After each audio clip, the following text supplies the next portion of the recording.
How to fix cannot load photo. There was an error loading this photo on iPhone. Hey guys, welcome back to this YouTube channel. Today I will show you that how can you fix the problem like can't load photo. There was an error loading this photo on your iPhone. So let's get started. On this process, at first you'll have to open the settings from your iPhone. Alright, so after you open the settings, you'll get such interface. So from your, you'll have to tap on your Apple account.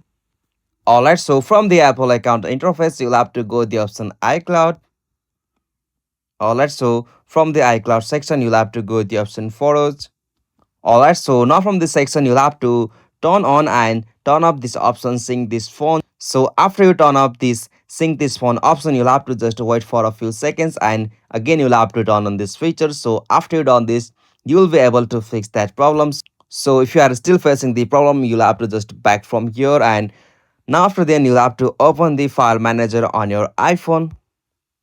Alright, so after you open the file manager, you'll got such interface. So now from here you can check the whether the photos are in your file manager. So you can simply check from your drive on your iPhone, iCloud drive or recently deleted. So from here you can confirm or find the photo on your iPhone. So if you are still not finding your photo, you'll have to just back from here and again you'll have to open the settings.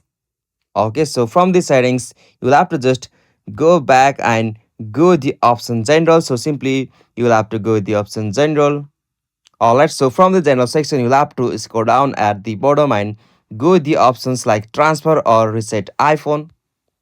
Alright, so simply from here tap on reset. Okay, so from here tap on reset network settings. So after you tap on that, you'll be able to fix that problem by confirming with your iPhone password. So after you done this, you'll be able to fix that problem. So this is the easiest and simplest method. Hope you found this video helpful to you and please don't forget to subscribe our YouTube channel for more quick and short tutorial like this. Thank you for watching this video. Have a nice day.